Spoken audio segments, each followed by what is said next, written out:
পাগলা পিতা মিটা বোঝে না, পাগলারে জিলাপি দিও না। তো বন্ধুরা, আমি এখন আসছি ইউনাইটেড স্টেটস অফ ইপিজেডের পাশে এক মরুভূমিতে। এখানে আমরা সান্ডার খোঁজে আসছি। দেখি সান্ডা খুঁজতে খুঁজতে আমি প্রায় 200 নটিক্যাল মাইল পাড়ি দিয়ে ফেলেছি, এখনো সান্ডার খোঁজ পাইনি। তো আশা করছি সামনেই একটা আমেরিকার জঙ্গল আছে, সেখানে অবশ্যই আমরা একটা সান্ডা খুঁজে পাবো। তো চলো আমার সাথে। আর বন্ধুরা, দেখতে পাচ্ছ সান্ডার সবচেয়ে প্রিয় খাবার সেই দইচা গাছ আমার কাছে আছে। এই গাছ দেখলে সান্ডা এমনিতেই আমার দিকে দৌড়ে আসবে, আমার অতটা কষ্ট করতে হবে না, তবে একটু দৌড়াতে হবে আমার। আসো।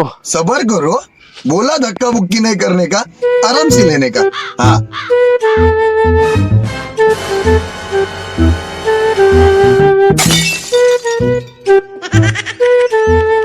এই মরুভূমিটা খুবই ঠান্ডা এবং এখানে প্রচুর পরিমাণ বৃষ্টি হয়েছে, তাই এখানে কোথাও ঠান্ডা খুঁজে পাই নাই। ঠান্ডা অত্যন্ত তাপমাত্রার মধ্যে থাকে, এখানে একেবারে স্যাঁতসেঁতে ভিজা, সেজন্য এখানে ঠান্ডা পাই নাই। ঠান্ডা খুঁজতে হলে আমাদের শুকনো মরুভূমিতে যেতে হবে, তো আমরা সেখানে যাব।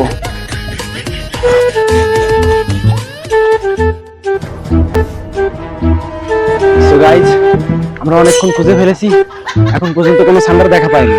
তবে অনেকেই আছে সান্ডা কি এখনো চিনে না, তাদেরকে বলি সান্ডা হচ্ছে গেন সৌদি আরবদের প্রিয় খাবার। আমরা সেটা সৌদি আরবে দিয়ে সেখান থেকে তেল আমদানি করবো, সেজন্য আমরা সান্ডা খুঁজতেছি।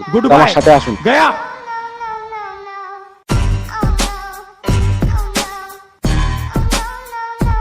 সান্ডা সাধারণত এইসব গাছের নিচে থাকে, কারণ সান্ডার প্রিয় খাবার হচ্ছে ঘাস, তারা এইসব গাছের নিচে থাকে। তো আপনারা দেখতে থাকেন আমি খুঁজি কিভাবে।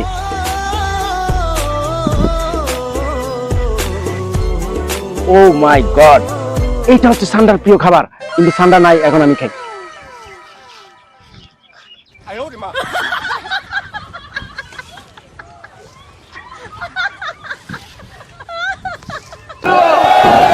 পাগলা পিতা মিটা বোঝে না, পাগলারে জিলাপি দিও না। সান্ডা খোঁজা প্রায় শেষ, আমরা অন্য আরেকটা জঙ্গলে যাব, অন্য আরেকটা মরুভূমিতে যাব।